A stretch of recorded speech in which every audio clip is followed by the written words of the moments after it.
Les Pyrénées n'ont pas de mémoire. Elles n'ont que de l'histoire, gravée dans la roche calcaire et la glace éternelle. Pour la montagne, l'homme n'est qu'un incident temporaire, une silhouette fragile qui ose traverser des millénaires de silence minéral. En ce 14 octobre 2019, 3 de ces silhouettes progressaient péniblement sur le flanc nord du pic des Trois Seigneurs.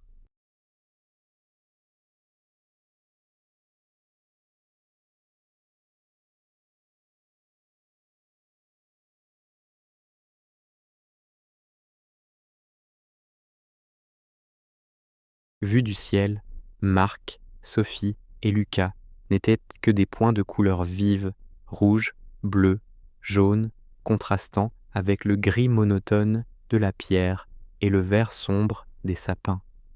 Ils marchaient avec l'assurance de ceux qui connaissent la montagne, mais sans le respect de ceux qui la craignent. Le ciel était d'un bleu pur, glacial, indifférent. L'expédition avait commencé sous les meilleurs auspices. L'air était vif, la visibilité parfaite.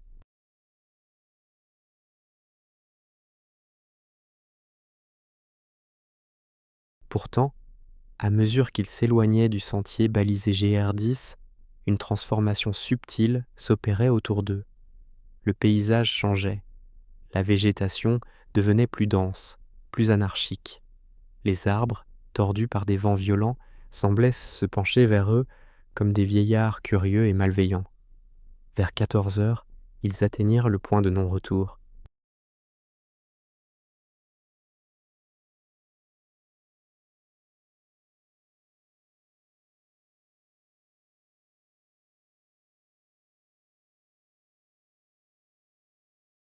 C'était une simple bifurcation, marquée non pas par les traits de peinture rouges et blancs de la fédération de randonnée, mais par un cairn de pierres noires grossièrement empilées. Au sommet de ce tas, un crâne de chèvre, blanchi par les saisons, regardait fixement vers une vallée encaissée que les cartes IGN laissaient étrangement vide. Ils s'arrêtèrent.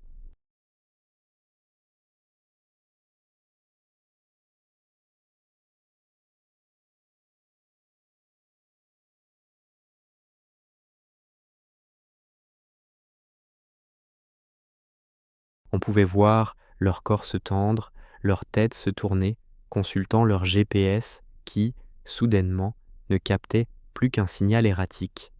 Il y eut une discussion, muette, pour l'observateur lointain, faite de gestes larges, désignant l'horizon et la montre. La décision fut prise. La curiosité, ce vieux défaut humain qui précède souvent la catastrophe, l'emporta sur la prudence. Ils quittèrent la crête pour plonger dans la vallée aveugle. La descente fut brutale.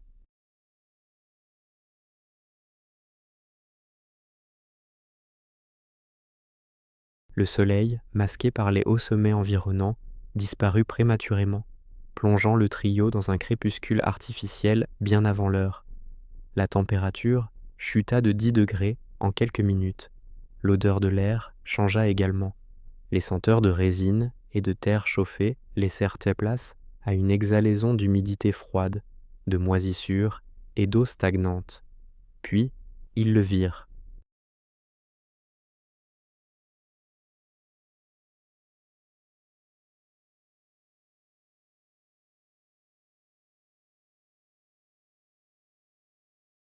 Au fond de la cuvette, là où la logique géographique aurait dicté la présence d'un lac ou d'un éboulis, se dressait un hameau.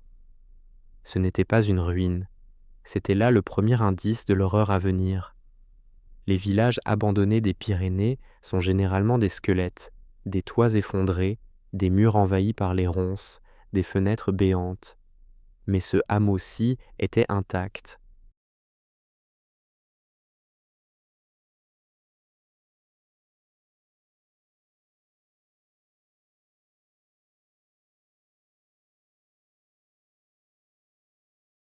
Une douzaine de maisons hautes, bâties en granit sombre, se serraient les unes contre les autres autour d'une place pavée. Les toits d'ardoise luisaient, noirs et parfaits. Les cheminées se dressaient droites vers le ciel. Pourtant, une aura de mauvaise géométrie émanait du lieu. Les rues étaient là trop étroites, les angles des murs semblaient aigus et agressifs. Il n'y avait aucun chemin d'accès visible, aucune route, aucun poteau électrique.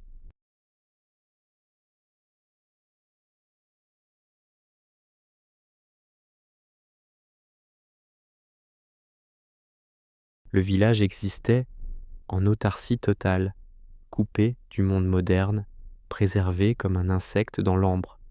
Le trio s'approcha, leurs pas crissant bruyamment sur le gravier, seul son venant troubler un silence absolu. Car il n'y avait pas de silence plus lourd que celui-ci. Pas un chant d'oiseau, pas un bourdonnement d'insectes. Même le vent semblait retenir son souffle en entrant dans ce périmètre. Ils arrivèrent à l'orée du village.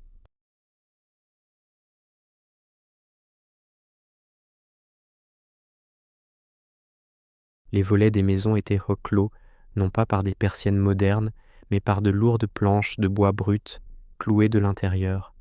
Sur les portes massives en chêne, le bois était marqué de griffures profondes, anciennes, fossilisées dans la fibre. Sophie, la plus observatrice du groupe, s'attarda sur la fontaine centrale. L'eau y coulait encore, noire et huileuse, sortant de la gueule d'une gargouille en pierre qui ne ressemblait à aucun animal connu de la faune européenne.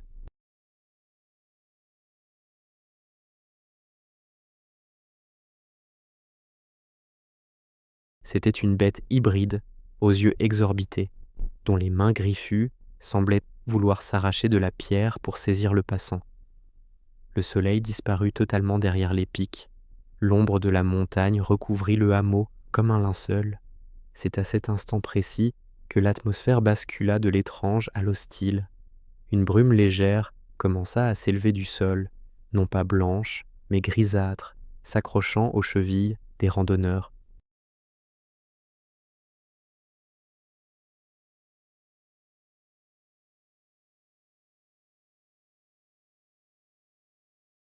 Ils installèrent leur campement sur la place, un acte de défi dérisoire face à l'architecture oppressante qui les entourait. Ils allumèrent un feu. La flamme, vive et rassurante, créa un cercle de lumière fragile, mais l'observateur attentif aurait pu noter un détail terrifiant. Alors que la nuit s'installait, la fumée ne montait pas vers le ciel.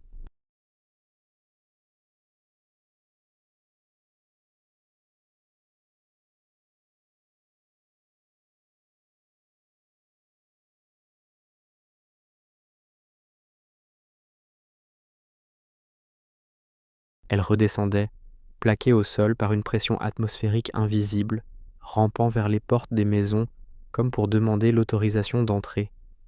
Ils étaient observés, non pas par des yeux humains derrière des rideaux, mais par le lieu lui-même. Les pierres, imprégnées d'une histoire sanglante, se réveillaient, et sous leurs pieds, dans les caves profondes qui reliaient ces maisons maudites, quelque chose avait perçu la vibration de leurs pas.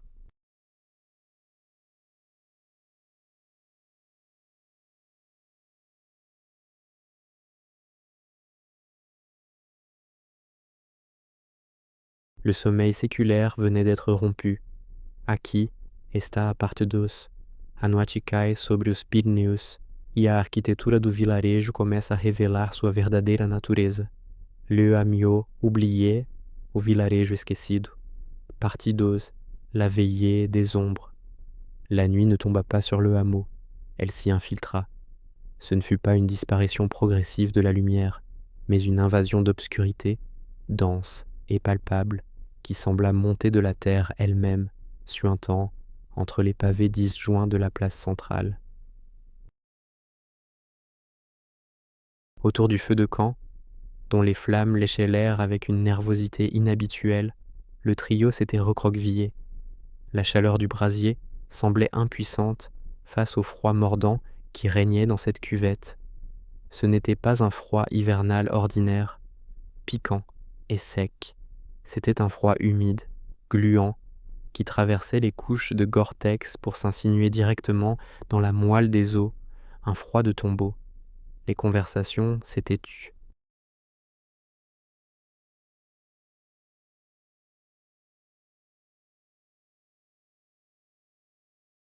L'enthousiasme de l'après-midi, cette arrogance des vivants face à l'immobilité de la pierre, s'était évaporé.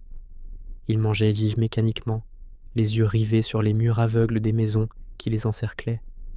Dans la danse des ombres, projetées par le feu, les façades semblèrent bouger. Les fenêtres, noires et vides, paraissaient s'étirer comme des orbites creuses, observant les intrus avec une patience géologique. Vers 23 heures, le silence absolu de la vallée fut brisé.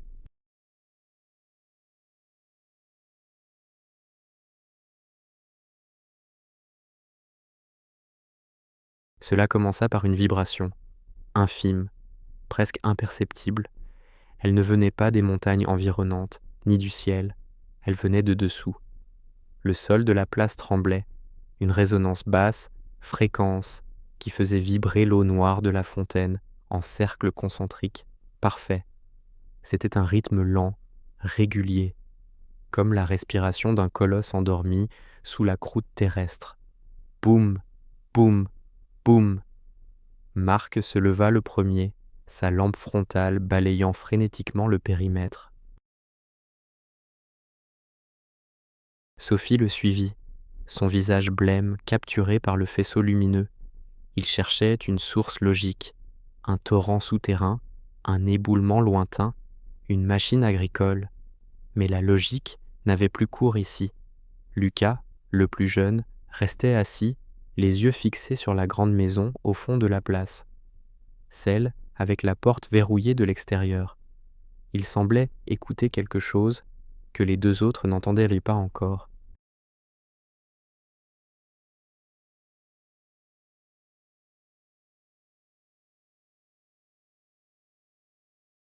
Sa tête basculait légèrement sur le côté, un sourire absent, presque enfantin, flottant sur ses lèvres gercées par le froid. Puis, il se leva. Sans un mot, sans allumer sa lampe, Lucas sortit du cercle de lumière protecteur du feu. Il marcha vers l'obscurité avec une détermination somnambulique. « Lucas » appela Marc, sa voix étouffée par l'épaisseur de l'air. Pas de réponse, juste le crissement régulier des bottes sur la pierre.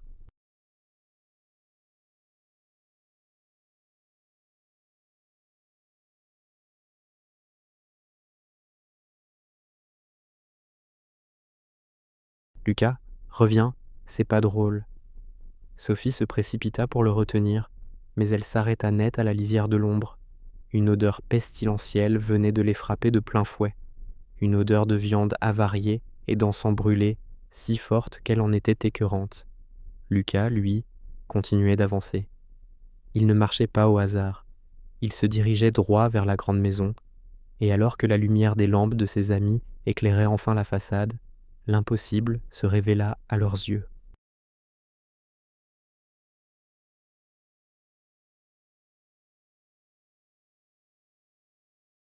La lourde porte de chêne, qui quelques heures plus tôt était barrée par une poutre de fer rouillé, impossible à bouger sans outil, était maintenant entr'ouverte. La barre de fer gisait au sol, tordue comme un fil de fer, et dans l'entrebâillement de la porte, une noirceur plus profonde que la nuit semblait pulser. Lucas s'arrêta sur le seuil, il se tourna lentement vers ses amis. La lumière crue des lampes LED illumina son visage. Il ne souriait plus.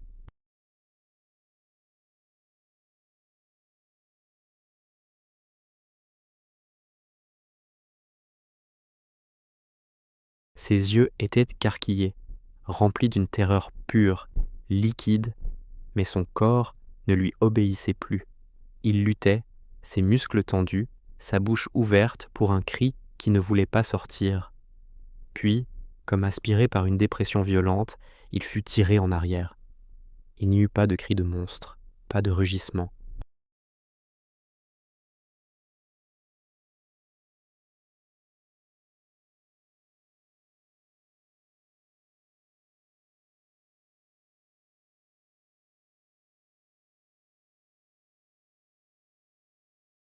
Juste le bruit sec d'un corps projeté violemment contre le bois, suivi du claquement sinistre de ses ongles, griffant le sol en pierre alors qu'il disparaissait dans les entrailles de la maison. La porte ne se referma pas. Elle resta là, béante, une invitation obscène. Le silence retomba. plus lourd qu'avant. Marc et Sophie étaient seuls sur la place. Le feu s'était éteint, comme soufflé par une bouche invisible.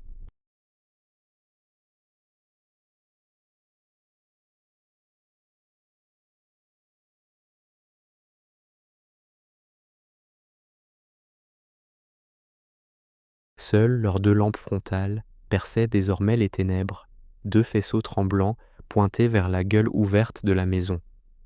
Et du fond de cette obscurité, dans les entrailles de la bâtisse, un son monta. Ce n'était plus la vibration basse du sol, c'était un bruit humide, un bruit de mastication lente. Aqui está a parte 3. Agora cruzamos o limiar, deixamos a superfície e entramos no domínio da entidade.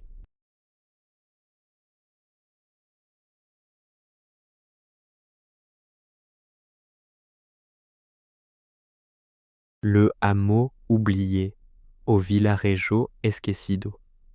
Partie 3. Le sanctuaire souterrain.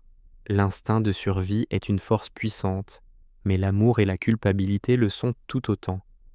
Pendant une poignée de secondes, qui parurent durer des heures, Marc et Sophie restèrent figés, pétrifiés par la cacophonie de leur propre terreur. Puis, le lien humain reprit le dessus. Marc poussa un cri de rage, un son guttural destiné à chasser sa propre peur, et s'élança vers le seuil béant.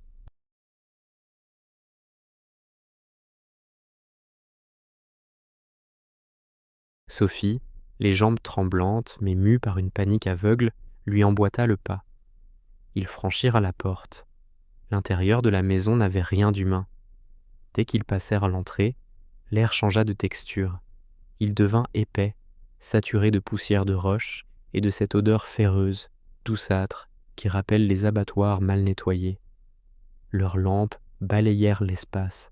Il n'y avait aucun meuble, pas de table, pas de chaise, pas de trace d'une vie domestique passée.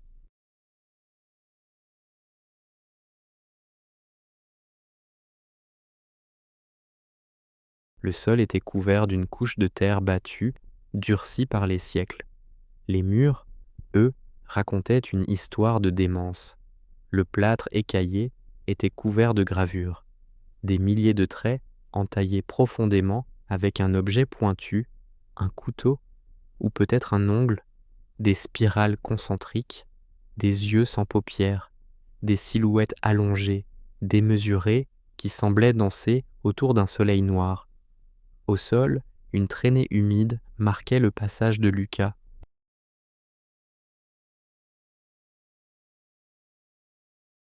Elle ne menait pas à l'étage, mais vers le centre de la pièce principale, où une lourde trappe en bois, bordée de fer, avait été arrachée de ses gonds et gisait à côté d'un trou noir. Un escalier grossier, taillé à même la roche vive, s'enfonçait dans les entrailles de la montagne. Marc n'hésita pas. Il descendit.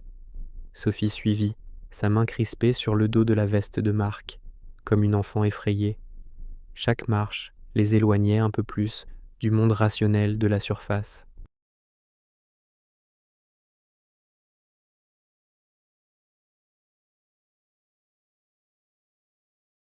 La température chutait drastiquement. De la buée sortait de leur bouche en nuages denses. Ils débouchèrent, non pas dans une cave, mais dans une galerie. Le hameau de surface n'était qu'un leurre, une carapace vide. La véritable structure était ici, souterraine, un réseau complexe de tunnels naturels, élargi par la main de l'homme ou d'autre chose, reliait les fondations de toutes les maisons entre elles. C'était une fourmilière, un vaste système digestif creusé dans le calcaire.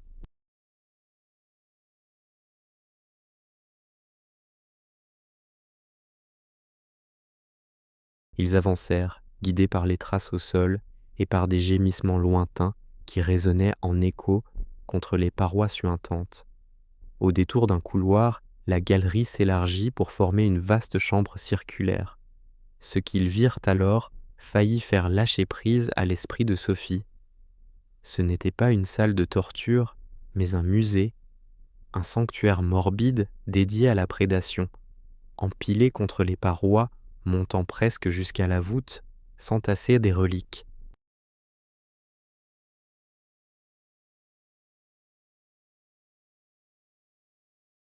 Des centaines de sacs à dos. Certains étaient modernes, aux couleurs fluo, des marques de sport actuelles. D'autres étaient en toile beige, vieux de 50 ans. Il y avait des piolets rouillés, des bottes en cuir décomposées, des gourdes en métal cabossé. C'était le cimetière de tous les disparus de l'Ariège. Les accidents, les fugues, les dossiers classés sans suite, ils étaient tous là. Leurs biens étaient conservés ici, triés avec un soin maniaque, comme des offrandes.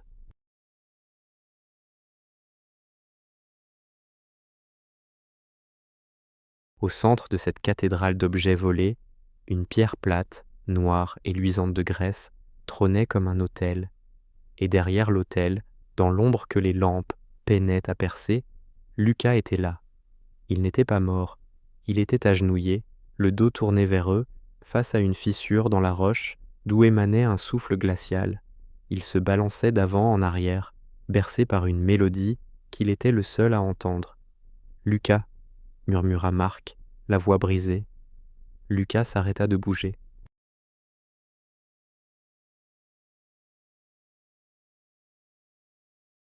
Il tourna lentement la tête vers eux. Son visage était intact, mais son expression avait été effacée. Il n'y avait plus rien derrière ses yeux, juste un vide immense reflétant l'abîme qu'il venait de contempler. « Il a faim, » dit Lucas d'une voix calme, trop calme. « Il dort depuis si longtemps, et vous l'avez réveillé avec vos pas. Clang, clang. » Avant que Marc ne puisse faire un geste, un bruit s'éleva de la fissure noire devant Lucas, un son humide, glissant.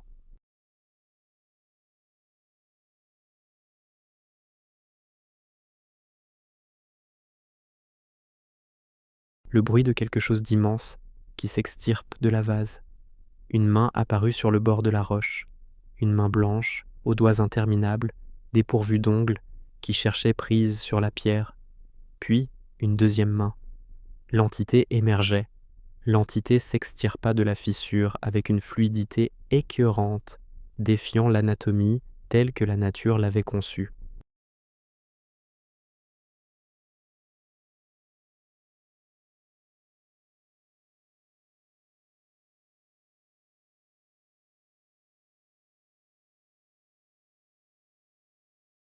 Ce n'était pas une bête de chair et de sang, mais une aberration de cartilage blanc et de peau translucide, tendue sur une ossature impossible. Elle se dépliait comme une araignée sortant de sa mue, ses membres crissant doucement, grandissant jusqu'à toucher la voûte de la caverne. Elle n'avait pas de visage, seulement une surface lisse et pâle, fendue verticalement au centre par une ouverture humide qui palpitait au rythme de sa respiration sifflante.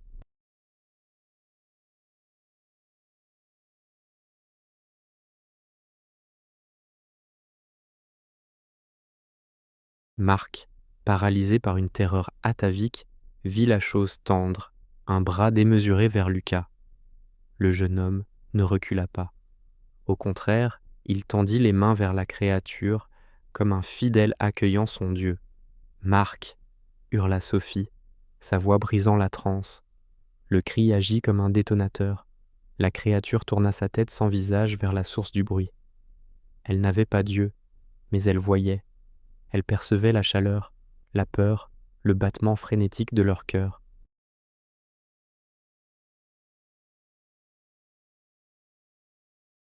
Marc se jeta en avant, agrippant le col de la veste de Lucas, tentant de l'arracher à l'attraction de l'abîme. Mais Lucas était lourd, ancré au sol par une force invisible. « Laisse-moi !» cria Lucas, ses yeux désormais injectés de sang, son visage tordu par un rictus de démence. « Ils m'ont choisi !» La créature abattit sa main. Ce ne fut pas une attaque violente, mais un geste de possession. Ses doigts longs et froids s'enroulèrent autour du crâne de Lucas.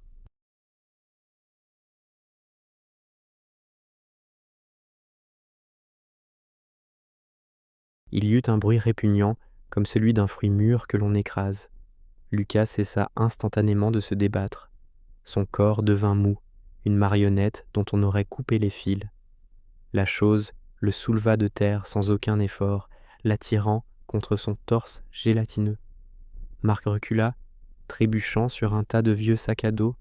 Il comprit alors, avec une clarté glaciale, qu'il n'y avait plus rien à sauver.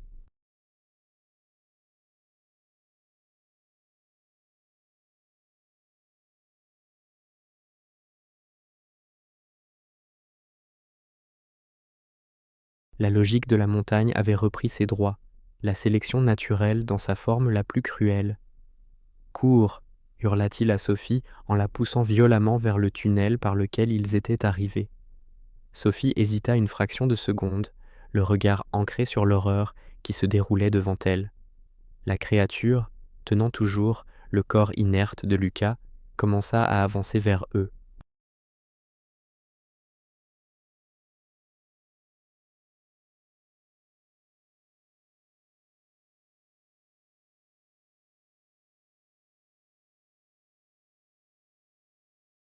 Elle ne marchait pas, elle glissait, ses membres postérieurs se réarticulant avec des craquements secs sur la roche.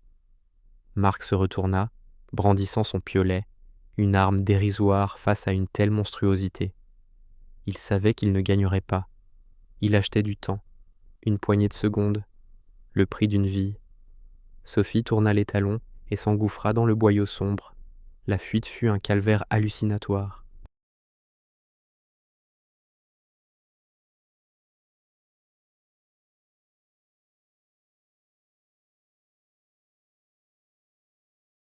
Elle courait courbée en deux dans le tunnel bas, ses épaules raclant la roche rugueuse, l'air brûlant ses poumons. Derrière elle, les cris de défi de Marc furent brefs. Ils furent coupés, nets, par un bruit mou, un gargouillis étouffé, puis le silence. Un silence pire que les cris, car il signifiait que la chose avait fini, et qu'elle venait maintenant pour elle. Sophie ne se retourna pas, l'instinct reptilien avait pris les commandes. Elle rampait, grimpait, trébuchait, se relevait. Elle entendait derrière elle, dans l'obscurité du tunnel, un son qui la poursuivrait jusqu'à la fin de ses jours. Le screech, screech, rapide et rythmé de griffes sur la pierre. La chose la traquait. Elle jouait avec elle, comme un chat avec une souris blessée. Soudain, une lueur grisâtre apparut devant elle. La sortie, pas par la maison, mais par une faille naturelle plus haut dans la montagne, une cheminée d'aération que les courants d'air avaient creusée.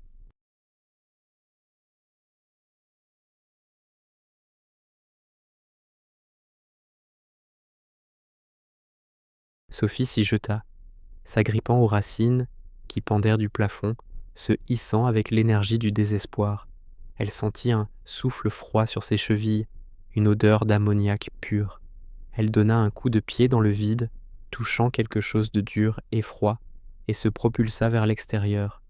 Elle roula sur l'herbe mouillée, sous le ciel nocturne, la forêt, le vent, le monde réel.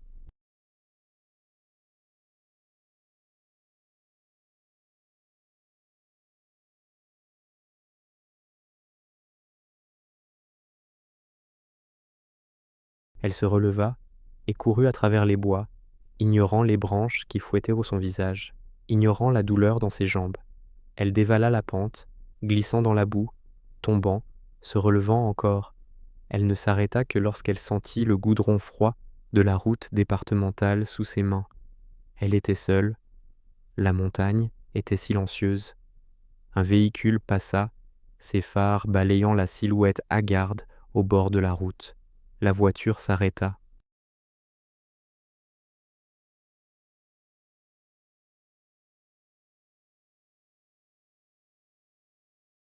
Des voix humaines, inquiètes, s'élevèrent. On l'aida à monter. On lui demanda ce qui s'était passé, où étaient ses amis. Sophie ne pouvait pas parler.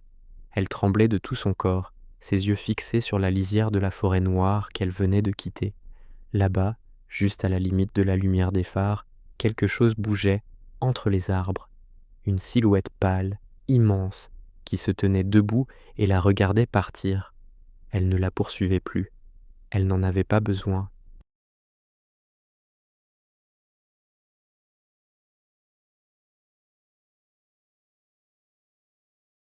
Sophie sut alors que la créature lui avait laissé la vie sauve à dessein.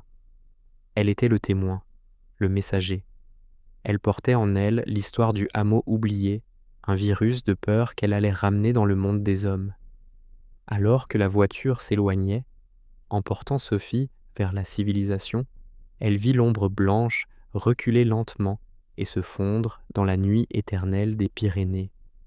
La montagne gardait ses secrets, mais elle n'oubliait jamais de marquer ceux qu'elle laissait échapper.